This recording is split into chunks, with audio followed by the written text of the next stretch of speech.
My name is David Gabriel, and this is another episode of GSTT Energy Beginnings and Legends, celebrating our geological foundation and future. In order for us to build our future and so where we want our energy industry to go, where we want our country to go, we have to understand where we came from. We're talking to some of the people who built the foundation on which our local energy industry is built.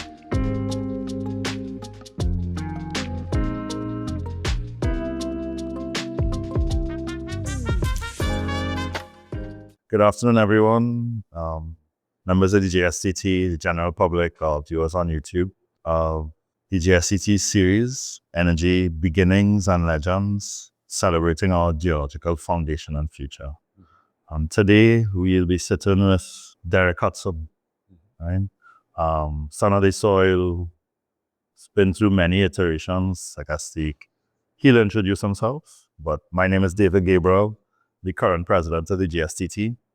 And we get a rare opportunity to sit with someone like Derek and to tell us his story. So, Derek, if you want to introduce yourself. Sure, I'm Derek Hudson. I've spent some time in the energy industry, something like over 30 years. I am a geologist by training. I won't say how long ago I graduated. That would be a giveaway. And, thanks very much for having me here this afternoon. It's a pleasure. I was many years ago the former president of the Geological Society, and I cut my teeth when I came back from university participating in several Geological Society field trips. And in fact, one of the first activities I participated in back probably around 1980 when we had the fourth Latin American Geological Congress.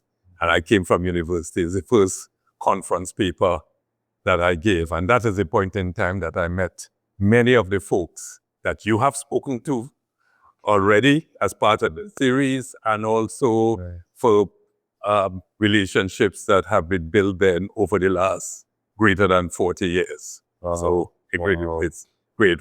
We'll talk about some of the other things that I've done since then, but I think that foundation is extremely important to establish.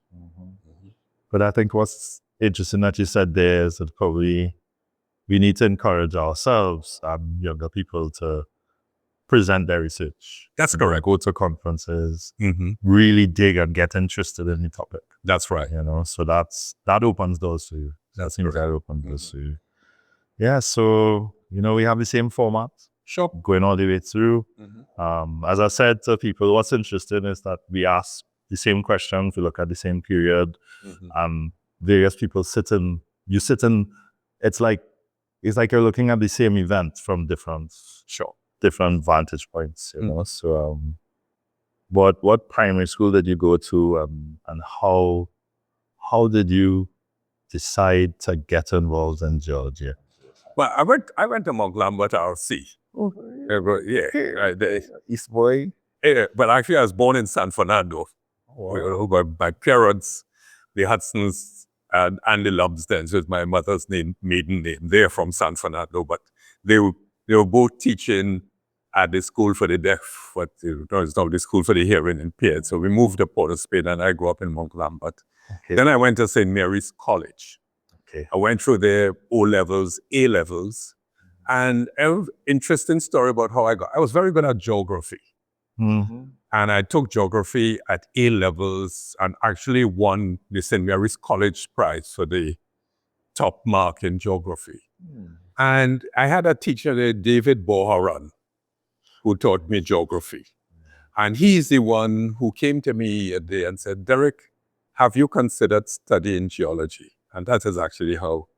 And then I applied to several Canadian universities, decided then on what is now Concordia University. It was in Loyola College before.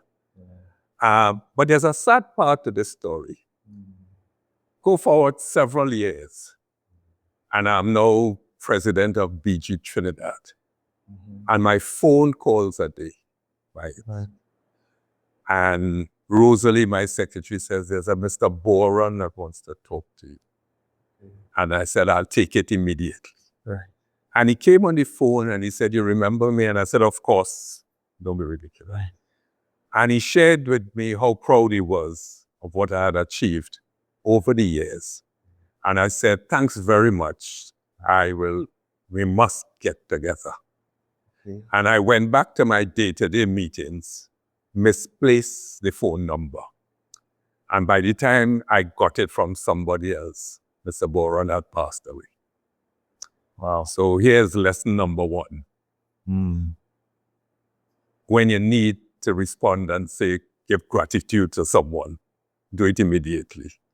Don't postpone it. Yeah. But I am very grateful to Mr. Boron setting me on the geological career. You're the second person who said it was a teacher. Yeah. There's a teacher who saw their talent, understood, and pointed them in that direction. That's right. Yeah. So, Mm-hmm. I didn't know that St. Mary's did geography because everyone I spoke to, it was QRC. Well, I say, okay. But I remember Mr. Bohara. We're trying to keep this conversation to a high level. Yes? No, but yeah, so I'm only kidding. yeah, no. It's one of the things. So for a short time, I taught, and my mother taught for a longer time. And sometimes you meet someone you don't realize. You need to put a lot more emphasis on encouraging teachers. Yeah, because that first contact you have with the subject is important. Extremely. Yeah. And you don't know what effect you're going to have later on. Yeah, so that's right. So you went to Concordia University in Canada. What was that like, leaving Trinidad, going to a brand new place? Did you have family there? Or? Not many. Very exciting. Cold. Okay. And I have a bit of a pet peeve for all the folks now that go to school in Tampa and Miami. You need to go to a place where it's cold and rainy. Right. It encourages you to study. And it was, of course, when I went, it wasn't those days when there are social media and WhatsApp calls. You really spoke to your parents, and monies would come once a quarter or something into your bank account. Once a quarter? Oh, yes. 3 months. Yes. That's a budget more. And you would find ways to find jobs to get yourself through the university. But you learned a lot. Yeah. You had, my memory there, the geology department at Loyola College, Patagon, was a small one. There's a department at Sir George Williams, which was the other campus, and at Loyola. And then afterwards, I went to McGill University, where, of course, it was much bigger. And I remember to this day the names of the guys that, one, I still contact every so often. He's in Calgary, but I could call off the names. One was originally from Ukraine, was Italian, who went into chemistry and became quite a famous chemist in Canada. The other one was Jewish, who worked for energy companies out in the Western Canada. And I went out there many years ago when I was running BG's UK North Sea business. And he came to see me while I was there. But it was very, and as a result of which you focused a lot, looking down into your microscopes, doing stuff late into the night, and of course, when you live in a cold temperature, sometimes in winter, I remember the first winter in Montreal, I think snow fell mid-October and the pavements iced up, and I did not see the pavement again walking until I think late March, early April. Oh. That's right, So, but we learned a lot, and the foundation lessons from that time they would stay with me till today. So geology for 3 years? Every course was geology? Or? No, I also did a minor in geography just because I liked it. The third world geography. There's a chap here who's involved in the cricket border control, was a summer professor for third world geography when we did it then. Third world geography. That's right. Interesting. Yeah. Name. Yeah. That one I remember. But it was for a full 3.5 years. Wow. field schools in different parts of Canada. So I have a good question. Every geologist I met talks about their best field trip. What was your best field trip? Good question. My best field trip is to the Rocky Mountains, out west. In the Canadian Society for Petroleum Geologists had an undergraduate student award, which I'm trying to remember. I think I won it in my third year. And it took me out on a trip to Calgary. And from then, we went on a bus to places like Waterton Lake and Banff, and going through the Rocky Mountains.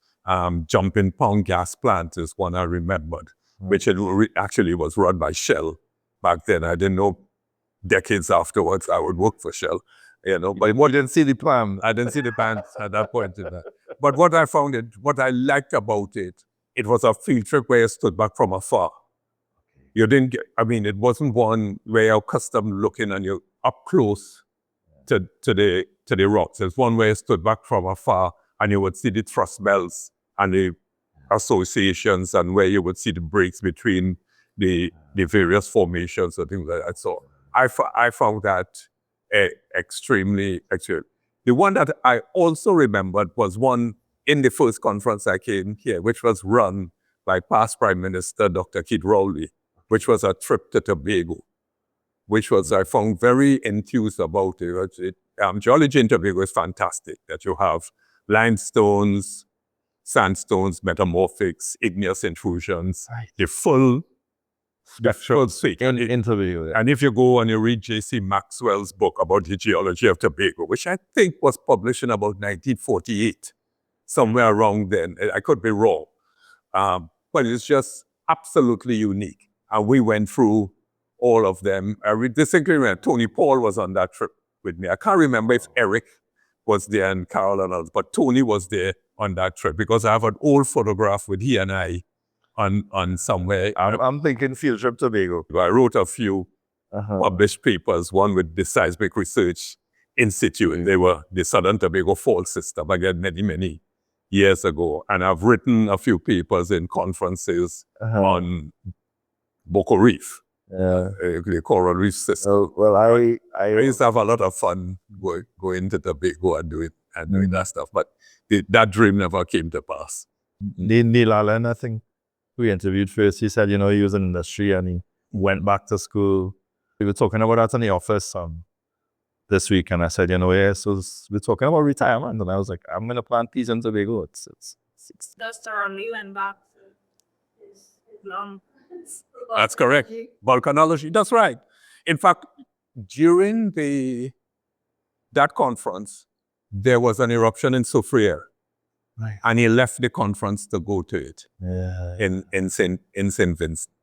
And I saw remnants of that. I've visited the Crater Lake in Grenada. I've been to Dominica recently. So here's an interesting perspective of that. When I went to school in Canada, I enjoyed igneous and metamorphic petrology much more than sedimentology. Right.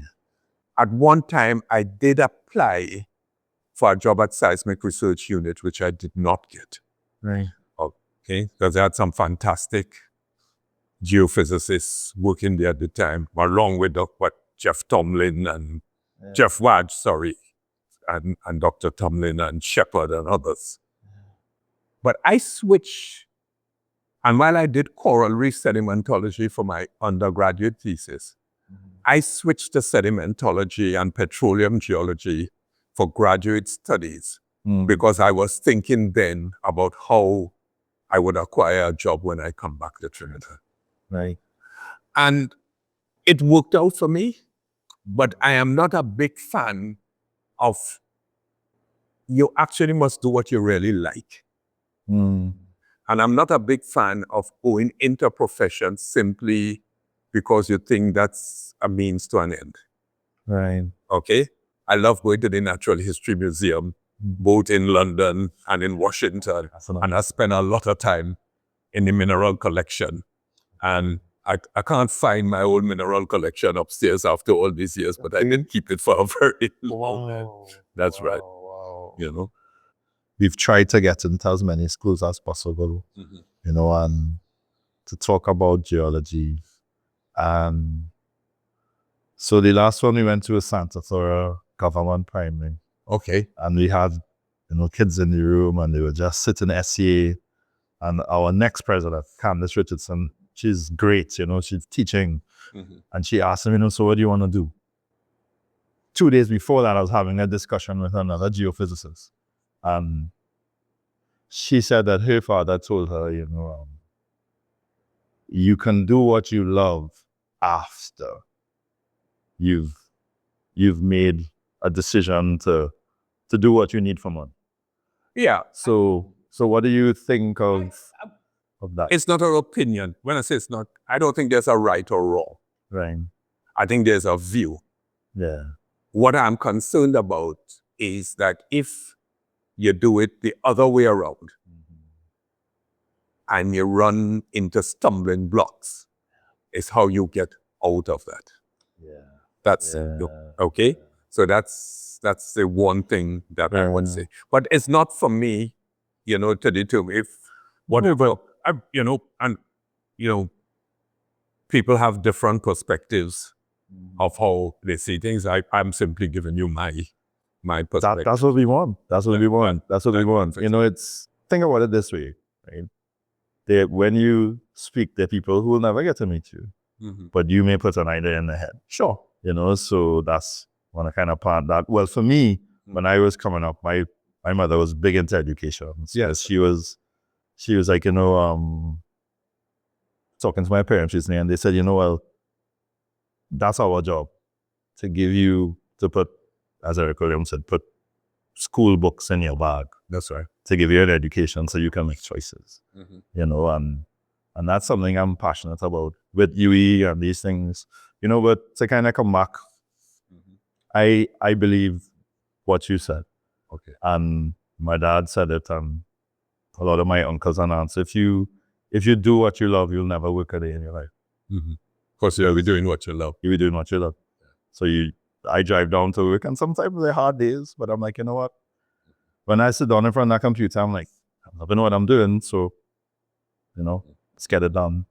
And there are some sad stories of friends of mine who were not doing what they loved. That's correct. And it was very difficult for them during COVID, very difficult. Yeah. So I think it's important for younger people to do what they love. That's right. You've left Concordia, you've left McGill, you've come back to Trinidad. What was that like? Coming back to Trinidad, having sat in that, to use your term, first world, and to come back. What was that like? It was a joy to come back to Trinidad. I mean, always sort of, as I said, it's not like now where it was easy to communicate. So it was nice to come back after 5.5, nearly 6 years, back into the environment. It was also fortunate, and I've been very fortunate this way. I came out of university into a job, and I'm working up to today. Wow. And I don't take that for granted. Yeah. Of never having to actually look too hard. Wow. And I came back to a job in the Institute of Marine Affairs, where again, some of very outstanding geologists worked with me there.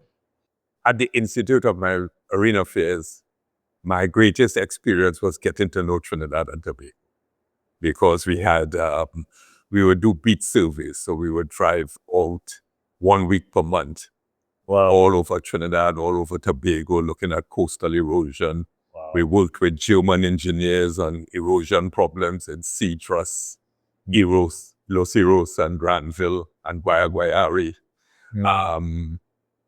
We were up in the northeast, Tobago and elsewhere, and then we would look at sand mining challenges in Tobago at Goldsboro and Great Corland and all this. So I really got to know Trinidad and Tobago during that period. 1 week per month. So did you go out and stay in places as you were going? Of course, when we went to Tobago, we would stay over there. So I worked there for about 7 years, and then applied and started at Trinidad. Okay. They then, few years, went on a overseas assignment to Mobil Oil in Dallas for 2 years, where I did more geophysics than geology. It was a great experience. That was my first external experience outside of university, of course. Yeah. 2 years. 2 years, or a little, it probably was a little more than 2. Came back, performed Petrotrin, worked there probably for another 2 or 3, and then applied again and started at BG, and then worked there for the rest of my life till I retired from Shell in 2021. Okay. Yeah. So Why did you move? from? IMA, Petrosian. I think from IMA has always been challenged from government funding and what should be done. And at the end of the day, sometimes you got to think about looking for areas that you see progressing. And there were quite a few joint ventures started between Mobil, Exxon, Geological at the time, and others. We were starting to get into that point where we were starting to get these gas discoveries off the East Coast. Some of them were there before. So I always wanted to get into the energy industry because I thought then it is the lifeblood of Trinidad and Tobago. And it continues to be to this day. Yeah. We get overly concerned. Well, actually, maybe it's wrong to say it that way. We should be concerned by the falling oil production, very much so, and we should be concerned by the fact that the gas production has fallen off. But at the end of the day, when you compare us outside of Guyana, when you compare us to the rest of the Caribbean, we are in a very fortunate position to have a resource that generates revenue on a regular basis. And the people of Trinidad and Tobago, they have benefited from it quite a bit. But it is a challenging industry. It is one that involves a lot of capital. It is one that involves a lot of risk.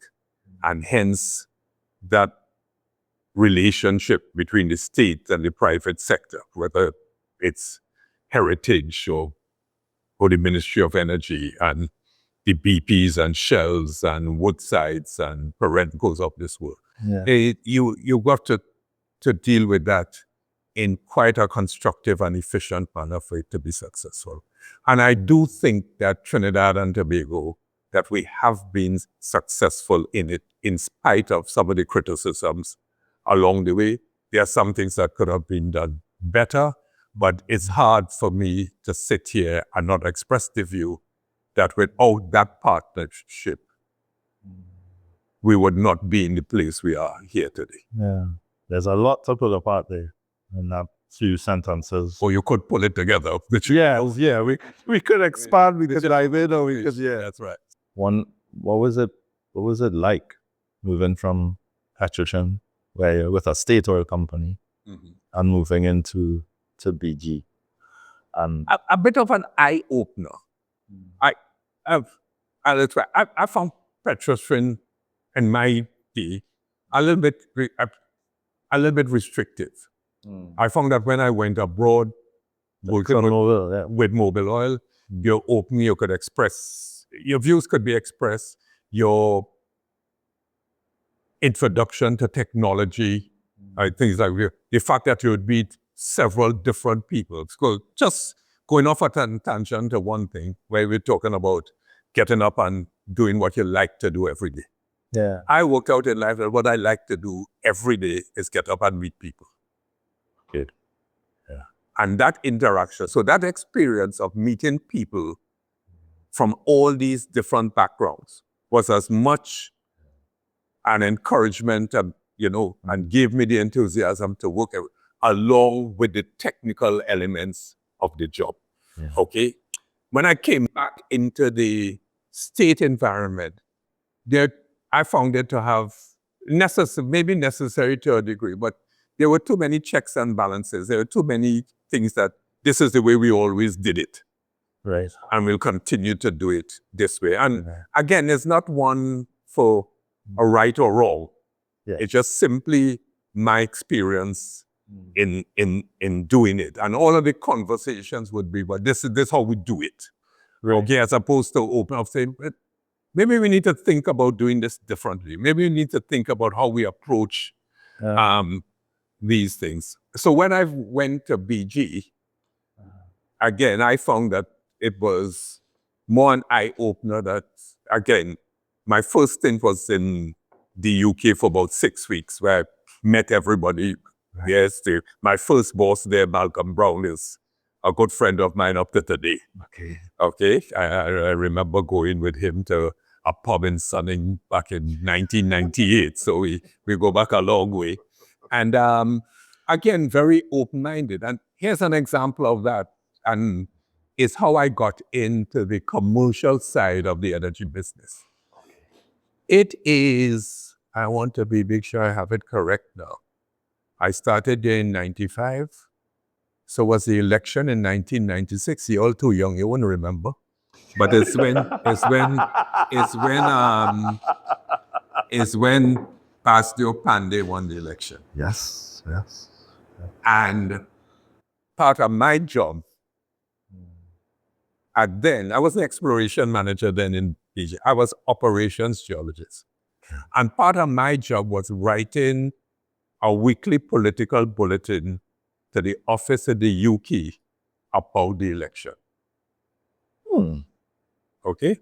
And I'll just say to you that in another environment that may not have happened. Right. And it went on from there, and because some of the folks quite enjoyed it. And then BG was in discussions. We had done the Dolphin gas sales agreement. BG was in discussions with the government to change the NCMA E&P license to a PSA. Right. Production sharing agreement. Production sharing of that. And I have negotiated with the government several of those over the years. And I went to Martin Houston, who was head of BG at the time, who I've also kept a relationship with. So I will see him in London in the next 2 weeks. So. And asked him if I could be part of the negotiating team. And he did not bat an eyelid and said yes. Over the next couple of years, I became exploration manager. People like Joanna Rosta and Stephen Babb and Alison Dupini came to me to work for me in BG, and they formed the first geology department. They came across. They came across from Petrotrin, and Joanna was working with Schlumberger. I started that negotiation, which took 2 years, and we signed the PSC a few years after that, just before I moved to the UK. And in that time too, we also started the discussions for Atlantic Energy Trade 1. And it's because of that opportunity. If Martin Houston had said no to me, then I probably would have ended up being an exploration manager somewhere throughout my career. Right. Because of that decision, I had the option when they asked me to move to the UK in 1998. Whether I wanted to be exploration manager Egypt or whether I wanted to go into venture commercialization. And I went into the latter and got into the business development side of it. So do you think it was your relationship with those people, or do you think that there was just from opportunity? One is, okay, no, there's no right or wrong. There are a lot of my colleagues that have stayed in the technical and have been extremely successful. Okay? All I'm suggesting here is that when you're in an environment which allows you to have these opportunities, okay, then because one of the, again, lesson number 2, grab opportunities with both hands. When they come, don't miss it. Okay? And lesson number 3, quickly after that, is don't be afraid to go beyond your comfort zone. Because usually when you grab opportunities, it is something that involves risk. I would be something that would not initially feel comfortable. It's very uncomfortable. That's right. You know, so that's how so I get a lot of mid-career advice here. That's right.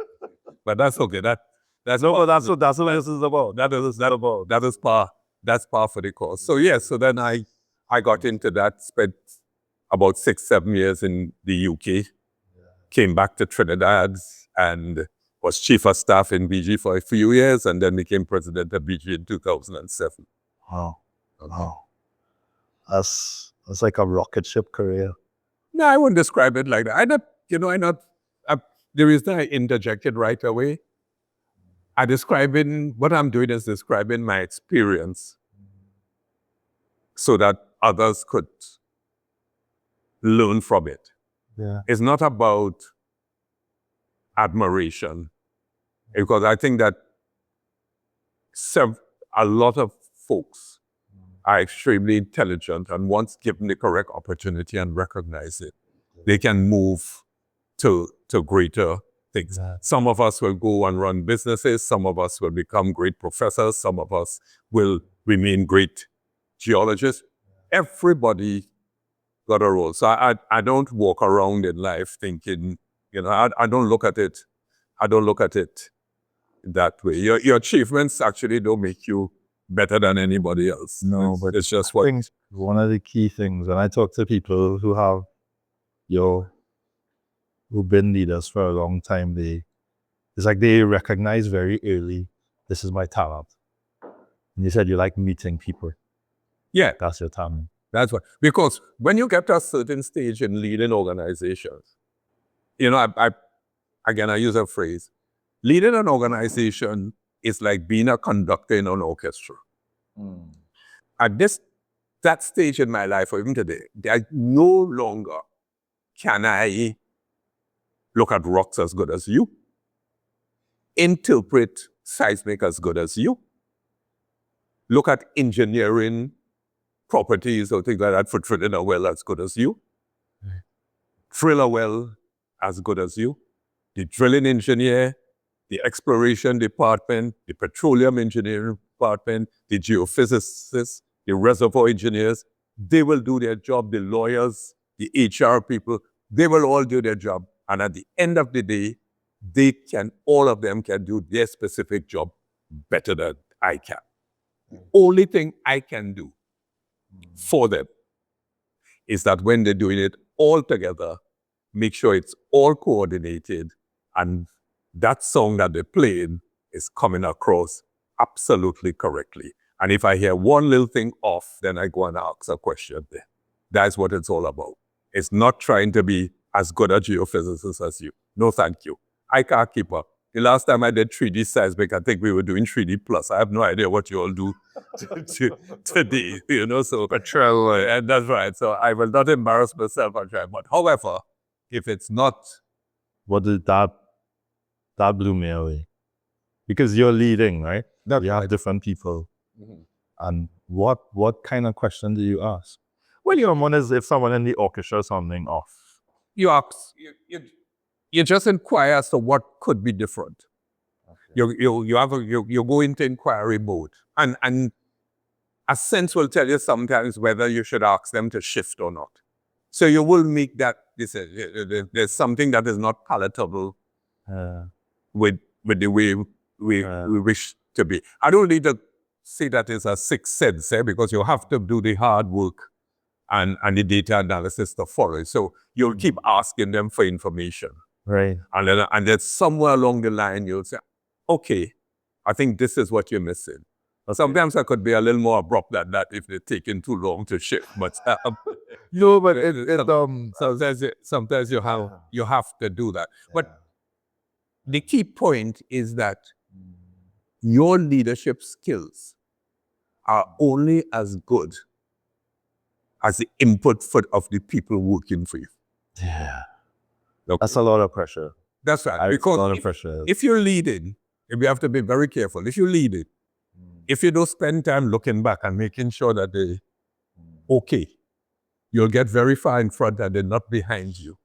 And all hell will break loose. Correct. Okay. Correct. Mm-hmm. Correct. So when I working within a team and, people will be like, oh, this manager, and I would just go, I would tell people, no, it's difficult. Yeah, it is. It's very difficult because your job is, if there are 5 people in the team and the team is supposed to produce 5.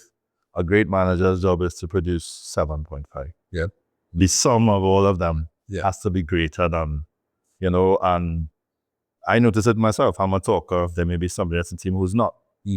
So the job manager literally has to change tack and go, well, okay, I'm talking to David, I could talk to him this way, but this person over here, I have to write an email. This person over here, I'm sending a text message. So that is, so I like, so I've been learning from the past presidents. Okay. She always asks a question. She would always, I'll make a statement, she'll ask a question. I see. Okay. Every time she'd be like, question. So I really understand that. And I was talking to another one of my mentors, and he said, you don't make a statement. Oh, you ask a question. So we have 3 lessons so far.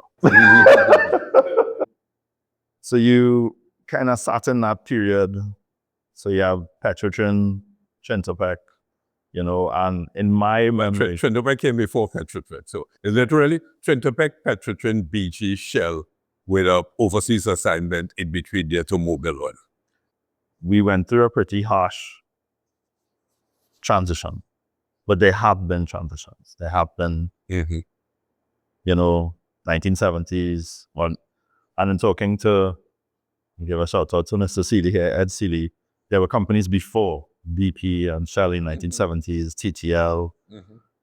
We've been forming companies, breaking them down, giving new leases. So it was this period they're talking about was BP becomes Tesoro becomes Trintopec. Trintopec falls into Petrotrin. So you were there for that Petrotrin to Trintopec to Petrotrin transition. What was that like to you? It was a little bit unnerving because, the uncertainty. I had just come back from, I think by the time I'd come back from Mobil Oil, I think we had formed Petrotrin at the time. But here's a reflection, and maybe a bit of a controversial one. We had Texaco, and the state takes a decision to buy it so that you will retain jobs and you will keep it going. And you have Tesoro, and the state takes the same decision till you formed Trintopec. Okay, so now you have Trintoc and Trintopec in a small island state with 1 million people, and you're running 2 energy companies with the complexity and challenges and risk, which one can argue that there may be a good reason why the BPs and Tesoros and Texacos were walking away from it. And one then got to learn to accept that it could be the correct decision for the country, and I'm not here to debate whether it is or not, but it was not a decision that was based purely on commercial merit. Therefore, as a result, you need to begin to prepare for the uncertainties associated with that you would have commercial challenges. So therefore, one can easily argue that from the onset, there should have only been one state entity, and the synergies associated with it should probably have come long before Petrotrin, when Petrotrin was formed. And I don't recall exactly when some of the dips and oil booms were. But what happens is that we get an oil boom and we're successful and we generate a lot of profits. And we fail to recognize that while we are working hard and doing things, there's an element out there that is helping us, which we actually have no control over. So one of the questions that I'm always refuse to answer is when people come to ask me, what would the oil price be? Right. That's the element. Because at the end of the day, you need to run your business in a way where you will have different oil price scenarios, but you need to be prepared for every outcome. Sometimes we get into situations where the decision that we took initially had certain caveats to it, which probably we did not analyze properly as we went forward. So if I'm understanding you, if we were to put numbers and figures to, so you form Trintapac and you have Trintalk, and let's say, And by the way, you also had Trinma. yeah, And at some point in time, when we started to do deep gas production, we then formed Trintoma. off the East Coast, yeah. Okay? Yeah. Which had some challenges and stuff. It is controversial, but I would say sitting in the state oil company now, I see that it is important to commercially to develop your people. I say I have 3 oil fields. Let's just call a number, right? 40 years ago, I may have needed 1 person, 1 geologist, and some guys. Now I'm just saying, I may hire 9. I may hire 9 geologists, but 3 geologists on every field. But I would have 1 lead geologist and 2 young people learning. And let's be honest, a lot of the people, that is Petrotrin, and they became a feedstock. Because look, you moved to BG, people moved to BP. So essentially you're taking a loss because there's a social aspect to what you're doing. That's interesting. Yeah, that's how I look at it. Having that, and again, there's no right or wrong. Yeah. Let's pull an example that I'm not too familiar with. I may get in trouble with this. But let's say Guyana, right? Guyana's now trying to train up its people so that locals can sit in positions as technicians, operators, geologists. But because we took that position where we kept people on, we now have, if you want to call it, human feedstock. We have, but I do see the argument for now where, Let's look at it a little bit differently. You have to use people. And Trinidad, absolutely correct, has been an outstanding feeding environment for producing people with petroleum expertise. training ground. Yeah. I run into Trinidad drilling managers all over the world, including when I worked in East Africa. Angola, Mozambique. I am just simply putting it out there that if we ran from the onset an organization that was run optimally and efficiently, that organization may have grown in such a way to still achieve what you just described. Okay? Because what you put, and forgive, it's not an absolute correct analogy, but what you're saying then is that we run 3 parallel systems, all of them not as efficient as they should be. Yeah. But we allow it to be where people are trained and developed correctly so.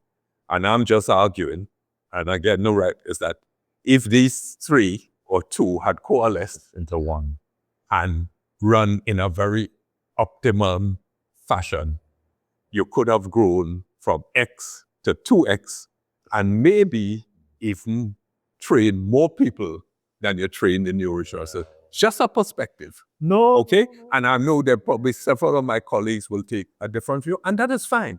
That's what we're here for. Different views. That's what we're here for. That's how I would see it. And it makes sense because you're coming from a commercial business. And it's not only a business, it is also a people focus. Yeah. Okay? It is a people focus.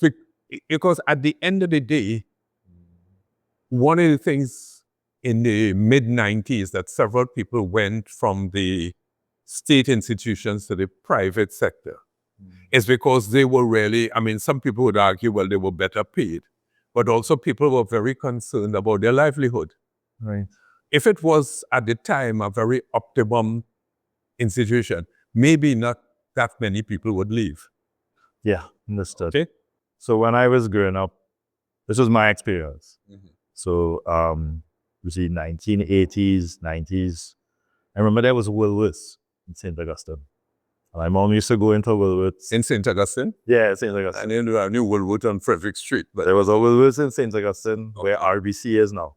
I see, okay. And we would go in there and my mom would be like, we'd be walking through the aisles and I would be like, well, Mom, I want corn curls. She'd be like, no, we can't afford that.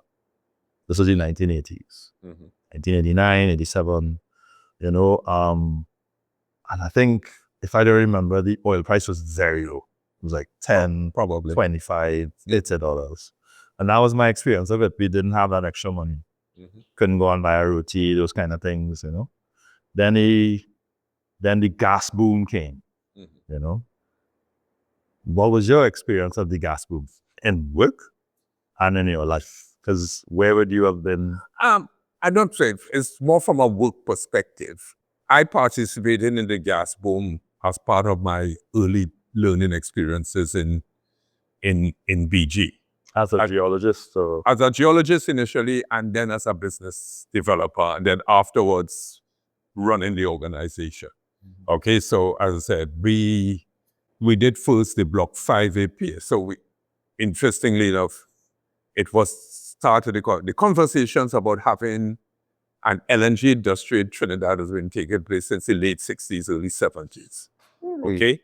Wow. Most of the big gas fields back then, like the Dolphin gas field was discovered by Texaco, the North Coast gas fields were discovered by Tenneco and Ajip and Demilix. And they were all looking for oil. They were not looking for gas. Okay. Amoco and then BP had a great run of then discovering.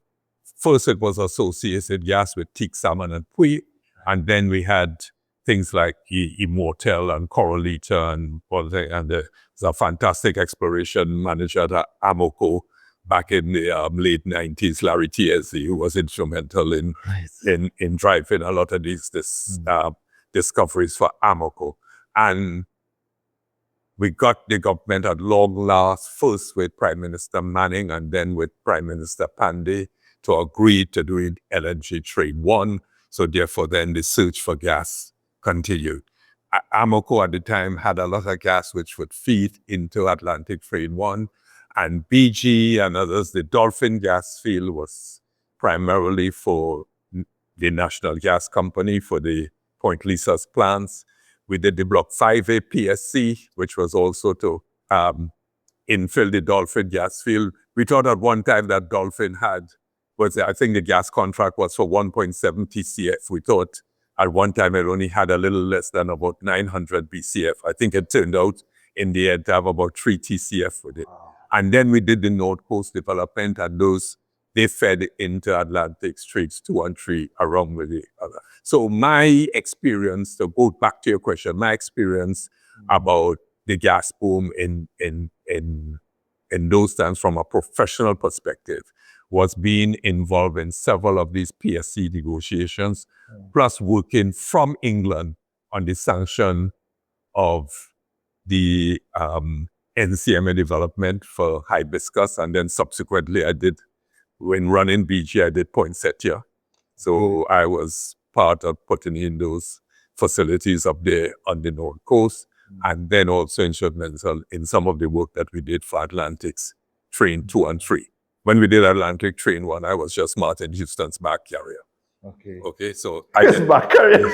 What's a back carrier? What is the deal? Back carrier means that you have a boss and you think you're important, but actually all you're doing is carry this briefcase for him and getting him what he wishes. So I gave that joke the other day to the Atlantic team because Frank Lukin was part of the team that went into the bus with Professor Julian and others to sign the Atlantic Train 1. The bus? Yes, when we did Atlantic Train 1, we didn't have an office when we turned the sod to start it. And we went into a bus to sign the rest of the agreement. So I didn't get into the bus. I had to stay outside. You were the back carrier outside? I had to stay outside. So that was my experience as a professional in working with the development of the gas industry. And then subsequently, when I came back here with Shell, after Shell bought BG, and I spent about 3.5 years in Africa, where, by the way, we discovered a lot of gas which has not yet been commercialized in East Africa, but came back here in the Shell days over the last couple of years, and that's when we did over the Starfish project and others. And that's when we started the conversation about developing Manatee, which they're going to do now. You were president of the GSTT for a short time. Mhm. Yeah. What was your project? What was the thing? What was your fondest memory, or what did you get most out of that time? My fondest memory of the geological side is the interaction with other geologists doing different things. The field trips, I think, were very important. I wasn't president then, but I think I was chairman of the organizing committee for a Caribbean Geological Conference. It may have been 95. You all will remember better than I did. Yeah. And I distinctly remember the opening ceremony, comparing it. There's a geological conference, Caribbean Geological Conference that they did many years ago. I think it was in the 60s. And Dr. Eric Williams at the time, giving the feature address, spoke about the fact that the West Indies cricket team had beaten Australia for the first time here in the Sir Gary Sobers days. Right. Okay, it came here to the West Indies. Okay, and by the way, it's also the first test match that my father took me to. Wow. So I had a lot of affinity for it. However, at that time, in 95, Australia beat the West Indies. So I sat there and said that unfortunately, Prime Minister Manning cannot speak about the fact that because unfortunately Australia beat West Indies. And Prime Minister Manning then went on to give a long discourse about the exploits of Brian Lara. So I just Prime Minister Manning and I had a good relationship during this time and things like that. But it's the one time that I made a Prime Minister change his speech. But I think those are my fondest memories of the effort, Carol, John Keynes Dumas, John Frampton, several, just sitting down and organizing the conference and getting people, the folks coming in to deliver papers. That was my fondest part of being, fondest time of being part of the Geological Society. Yeah. So again, this is something I'll reiterate, we as the GSTT Geological Society, we really want to form partnerships with companies. So one of the programs that we have is that we try to get companies to pay for companies, the ministries, the Ministry of Energy to pay for their geoscientists to be members of the GSTT. Oh, I see. And then we ask the GSTT members to sponsor the membership of students. Okay. So so us on the board started it. So then we try to take it a step further, which is where we're going to now, where say that you sponsor the students, we're working with, I think it's Minds TT, trying to get that off the ground, Okay, sure. where we mentor them, All right. and so we give 2 scholarships right now, Fantastic. to UE students.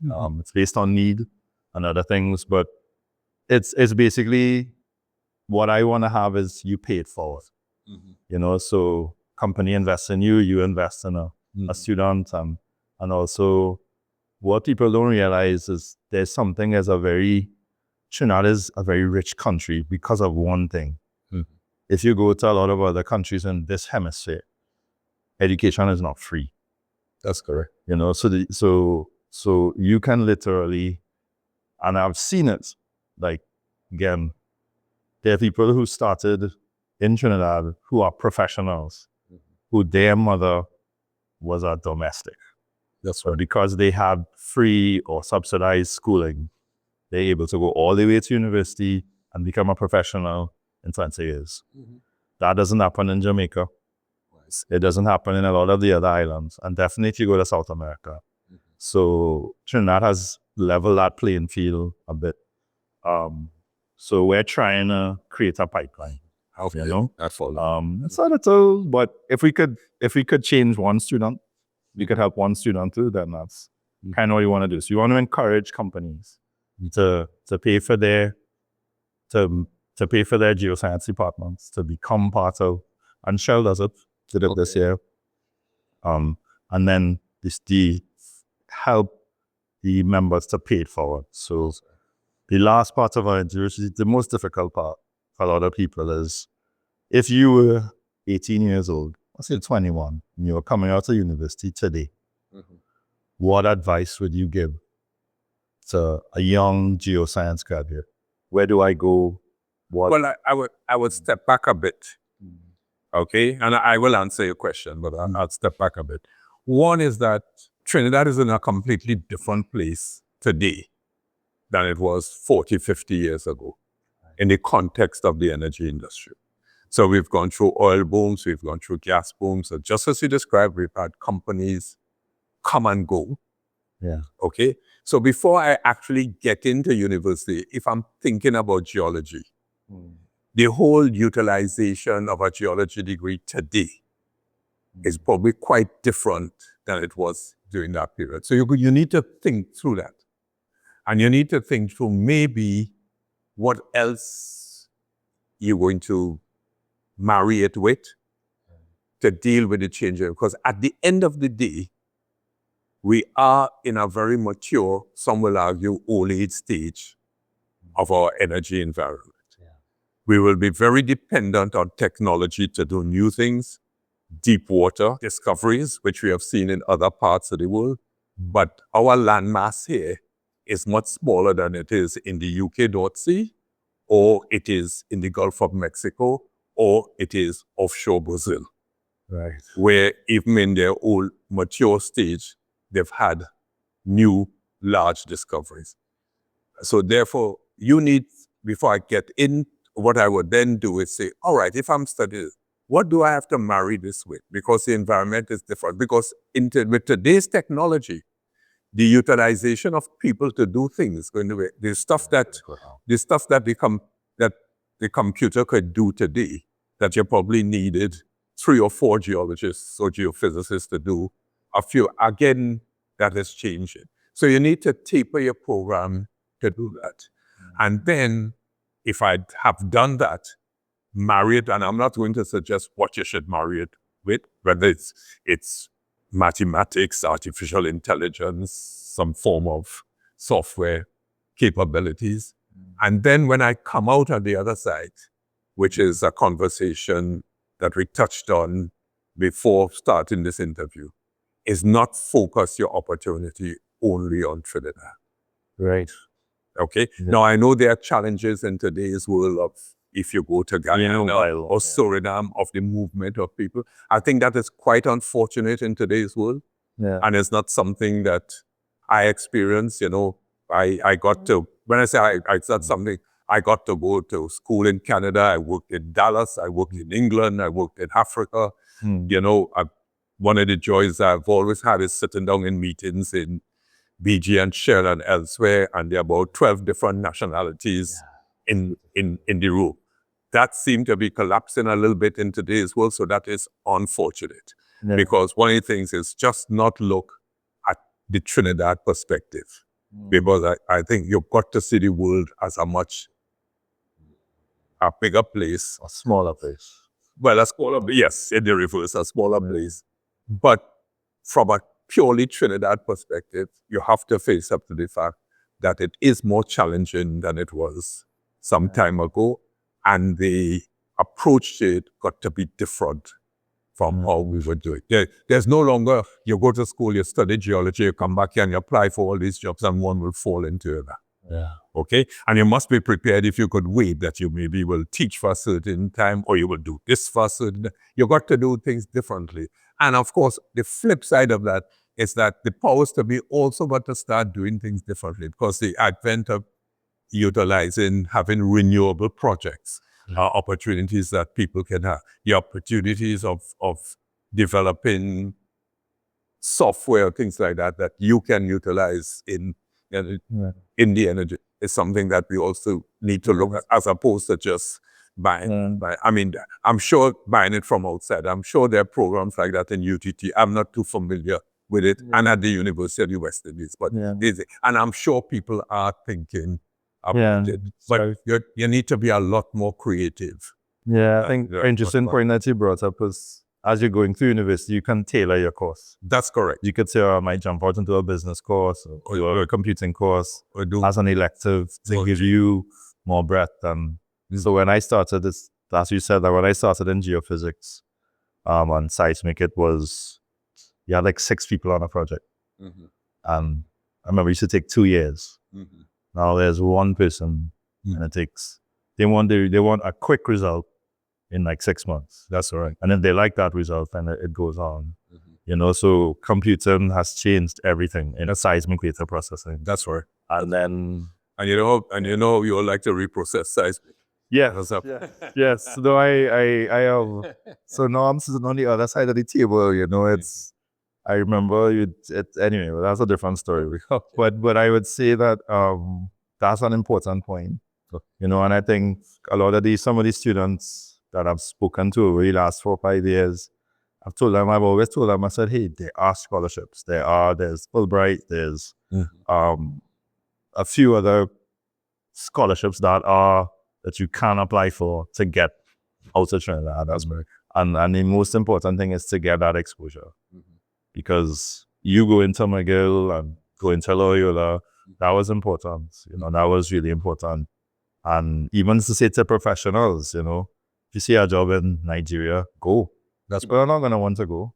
I remember I met one of my colleagues, and he was like, you know, but no one in the company wanted to go to Nigeria, wanted to go to Port Harcourt. And I was like, I'll go. And they were like, and they didn't realize, because when I land in the airport, I'm not going to obviously be a foreigner. No, I'm not. But, you know, but at the same time, I must say, what is funny is when you open your mouth, you know. When you didn't know it, immediately you're like, that's okay, correct. right, yeah. So, but yeah, that's an opportunity that we have here. I know there's a lot of talk in the Caribbean about, and Trinidad, about partnering with Africa. And I would say I'm not too sure how many barriers there are. Yeah, but it's way overdue. Yeah. It's way overdue. And there's a lot of, so I'm hoping that opportunities like that will come out. Sure. And I think that's something that young writers have to think about.